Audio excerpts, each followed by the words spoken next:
Hi, I'm Daniel Deephouse, and I'm going to take you through how to make this Melaleuca bonsai look more like a bonsai and less like a shrub. This is a Melaleuca. Melaleuca are also known as paperbarks.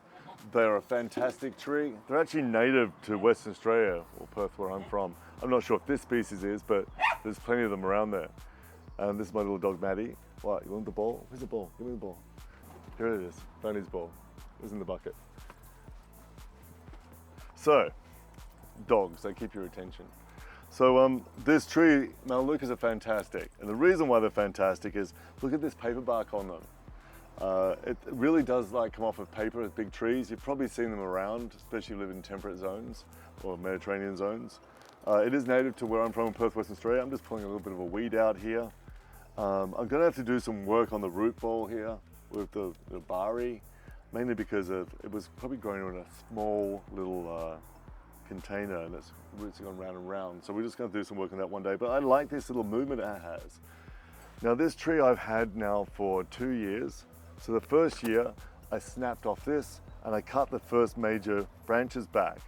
As you can see here, you can still see a cut mark. This is where I cut it off. And then you have the 2 branches coming out. And then from there I have 2, 4, 6, 8. Who do we appreciate? You know you got problems when you're laughing at yourself. So here we go. I'm going to wire these out and we're going to trim them down. Oh, there he wants. Matty, where's the ball? He's being fussy. Now when I start this, I'm going to start to see where the front of the tree is. Now, how do you find the front of the tree, you ask? Normally you're looking for a nice nabari. Like this tree over here, it's got a nice big root spread, goes sideways and it flows through nicely in the ground. It gives a great grounding to the tree. Doesn't have a great nabari to start with, but does some nice movement. A bonsai should also be bowing to you and wrapping its arms around you, or welcoming and kind, or this sort of style I know we're going for. It's a semi-formal upright. So I'm thinking my first pad, one arm this way, one branch this way, one branch this way, one pad this way. We'll come up here, the crown will be up here, and we'll do a nice little side shoot here. Tree's looking a little bit wobbly. I really want to repot this. Not a great time of the year to do it now. We're going to have a very hot day tomorrow, so I'm just going to wire this out a little bit. So bear with me while we go. Wire this tree up. Now, I hear you asking, how do you know what wire to use where? What I do is I feel the branch, and I feel the sort of weight that it pushes where I want to get to. And then I go to a piece of wire and feel the same. And I want it to feel, necessarily just a little bit firmer. But if this branch here, for argument's sake, I'm going to be putting 1, 2, 3, 4, 5 pieces of wire on this branch. So each time I do that, I'm winding another one around with it. So now my wire that's going to be down the branch is actually going to be quite thick. So I may not even have to wire the branch itself because all the other branches that I'm wiring on it. And I'm always going to try to do 2 branches at the same time and try to secure them. So we're going to start off with this. Actually, I'm going to do a little bit thinner. I'm not really good with the gauges. When I first started bonsai, my Oma, my grandmother, Elizabeth Deephouse, got me into it when I was 8 years old. And it was like 1982. Oh, Maddie, where's your ball? Oh, it's at my feet. Go! Oops, there goes a tree. Throwing tennis balls through bonsai courtyards is not a good idea. So what I'm doing is the first wire I'm wiring out all the way to the end. So that way, I've already got the rhythm going. Someone's got to get that tennis ball or he's going to go nuts until you get it for him. So I'm wiring it down. Now when I'm wiring around the branch and I'm doing it at a 45-degree angle. And then when I'm going to the other side, I'm holding the branches I'm going, so just before, and now I'm going to go back quarter turn.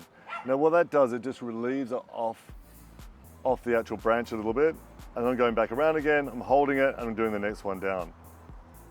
Going around, and I'm going to wire all the way at the end of this branch. But this branch I'm going to cut about here with my trusty Felco scissors, secateurs. These are fantastic. Made for the size of your hands. Guaranteed for life, I believe. The dog's going to drive everyone nuts until he finds that tennis ball.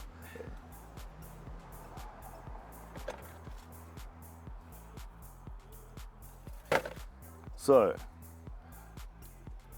good thing with bonsai, just breathe. Breathe for a moment. Now what I'm doing now is I'm lining up the branches. So as you can see that I'm just trying to marry this so it's going up and over, around and back, and I'm just going to loop over this branch here. Going around at 45 degrees.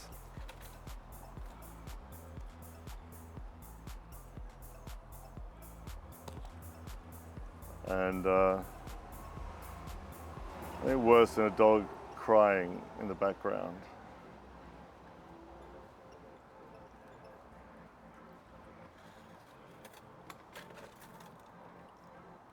And there's a few little branches on here, so I'm going to wind this out a little bit further than normal. You know, the great thing about wire actually didn't become part of bonsai until I think the 50s or 60s. It's a fairly new element, and it's been around for a while now. But the great thing is you don't have to do the clip and grow method so fast.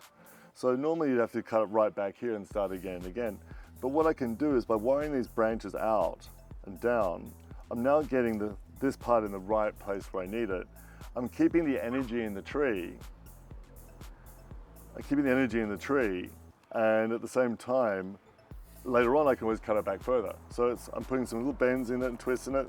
If they work out, that's great. If they don't, it's all right. I can just cut them out. And this here, now I'm just gonna wrap that around. It's really important that you don't get the wire caught over the leaves, little branches and stuff. Now when you come to the ends, you've got to really make sure that you're twisting the wire around the branch and not a branch around the wire. Because if you do, you'll come out in the morning and your tree will be like, I'm free, and the wire will be hanging down and your branches will be hanging out. And I might play with those a little bit later, but you're getting the gist of how now the energy is now flowing out this way. We're stabilizing the branch, we're setting it in place. We have a nice little fan. Every branch, there's nothing growing on the underside. There's nothing going straight up. There's only one branch from one spot at one time. That helps us get our taper, or keep our taper. And now everything's just fanned out, and I'll probably go back through and just cut these back so we just get a next replication. But first off, I'm going to wire the tree out first. So now I'm going to my next branch. This here almost looks like 3, but it's not. It actually comes off this part. And I'm just going to wire those out now.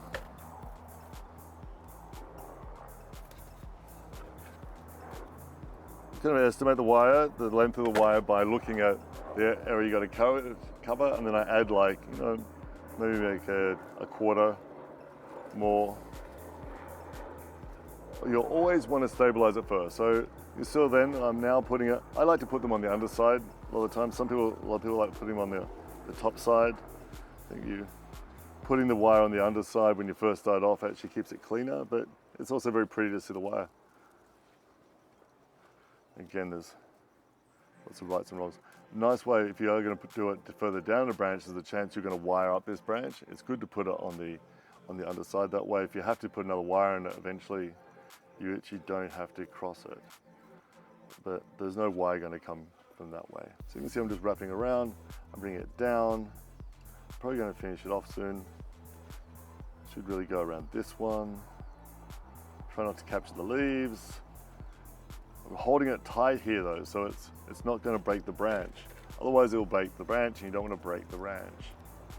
But if you do break the branch, it's not... If you do break the... Living on Beechwood Canyon, you get a lot of people wanting to go to the Hollywood sign with very, very noisy motorbikes. And I understand noisy motorbikes, I don't understand them in the city. But hey, freedom. So, wiring this down again. Now, this is what I was talking about before, how we're going to have multiple wires on one branch. See, this wire isn't thick enough to actually hold this branch, but it is thick enough for this part of the branch. But now, I'm putting on a second wire. Now it's twice as strong as it was before.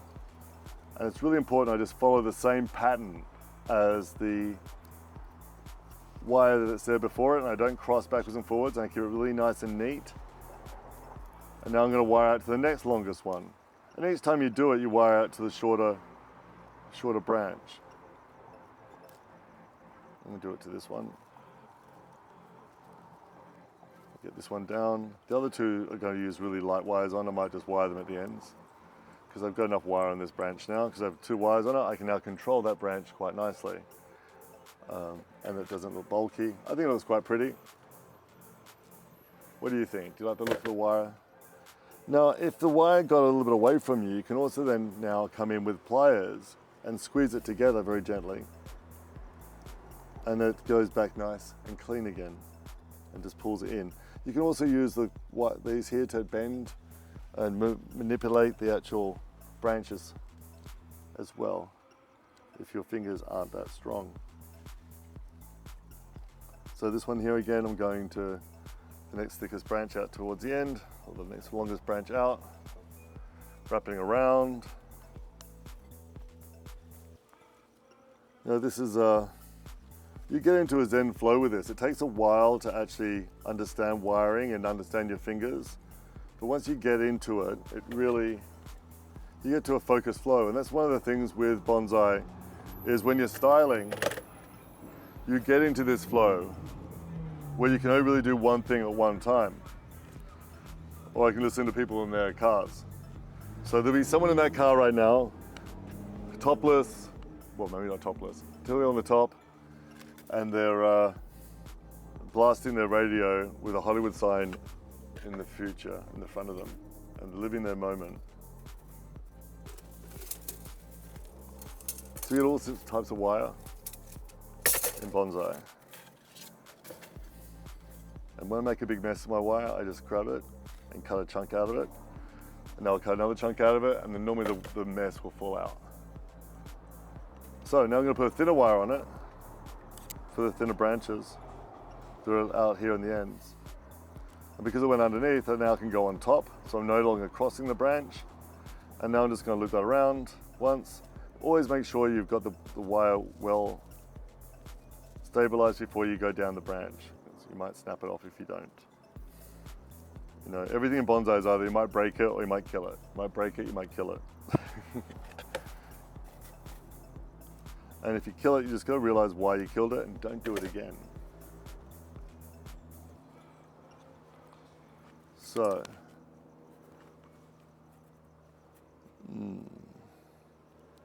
to keep or not to keep that branch. Sometimes if I don't know if I want to keep a branch or not, I'll still wire it up and I'll still play with it like it's going to stay, even though its time may have come. And you know, the balance with bonsai too is very much, you know, we're playing with the space of the tree as much as we're playing with what's actually there. So when we start making our pads, it's actually the gaps that sometimes bring you more drama than actually the tree itself. So it's really cool when you start seeing a tree come out from nothing, like a nothing, trees or something, from like something which is a shrub, something which has no definite style, and then you start working it, and all of a sudden the tree reveals itself to you, and then you start working with the tree. And that's what I like with bonsai too. I'm one of these bonsai, I'd say, practitioners or people that like to see what's in the tree.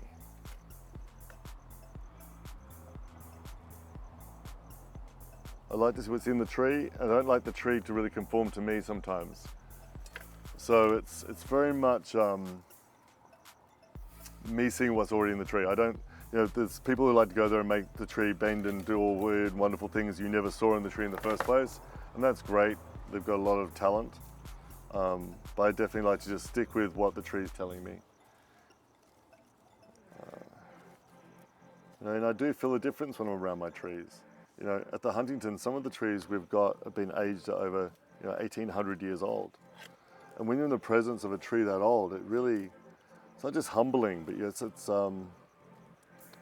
I don't know how to describe it. You'll have to come down and experience it. They're out on display, and you can come in and enjoy just being around the trees. The Japanese call it tree bathing. It's one of the wonderful things of bonsai is you get all these fantastic little plant souls close to you in a tight area, and you've had them for many years, and you've worked with them, and you've kept them in great health, because you really do have to do that with bonsai. One of the things with bonsai really is keeping your tree in great health. You've got to keep it really happy, really healthy, for it to do what it's going to do. You're going to keep it in a very small pot. You're going to keep it growing very steadily. You're going to keep it very trimmed. You're going to keep it so it's always developing and manipulating until you get to a set size, and then you're going to just keep that tree happy, healthy in that size. You really have to have that strong, great relationship with the tree for that to actually take place and happen. Sometimes people say you're not being kind to a tree, and it's like you really are. You're actually giving it a much higher value. You're giving it love and care every day, and you're giving it this attention, and they pay you back. It's kind of weird. You have this great relationship. That bougainvillea, for argument's sake, this tree here was rescued from a landscape jobbing I did. The owners had it thrown, or the guys were throwing it out. I rescued it, had no roots on it or anything, and now it's this beautiful, beautiful tree that I love, and I love taking and showing people what you can do with rescued plants and adding the value to a plant by giving it love and attention.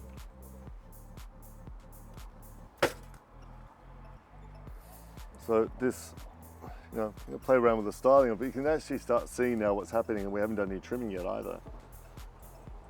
There's one branch there. Sometimes you just get one branch. You can just take a piece of wire. What I'd like to do is I follow the wire that's already there. I run it up for the back of it to where it is. Then I go follow it backwards, follow the wire that's already there, and then I'm going to wrap it around. That's 2 turns is probably normally strong enough to get that on there. Now I'm going to twist it around here again, and again. And one more time for good luck.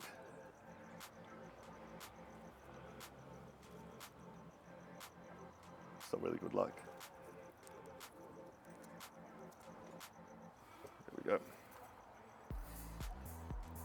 we go. And now we're going to do this branch here. So this branch, I'm just going to wire, I think, them to themselves. I'm going to wire it to this branch. Slightly thicker piece of wire. When you've got, so this branch here, this tree, you're going to keep wiring it up. You're going to set it all up, and then going to trim it down. And it's going to end up looking more like something like this. One. It's probably got another hour's worth of work on it. So like this one, I'm going to wire this down, and the next we will, when it cools down a little bit, we'll pop this baby up. So this tree's got a nice inabari on it. It's already wired out. You can see how the pads were forming, how we were wiring before. It's got a new crest top, and look at this beautiful bark. Just wait, this is going to develop so beautifully. I love these paper barks. If you want, you can make it so that this is stark white, like a birch, by just peeling back the fresh bark, or it just comes all nice and wrinkly and lots of little broken little pieces of tiny paper, and it gives you this great age. Melaleucas make great bonsais. They even grow in water. What a fantastic tree. Love bonsai.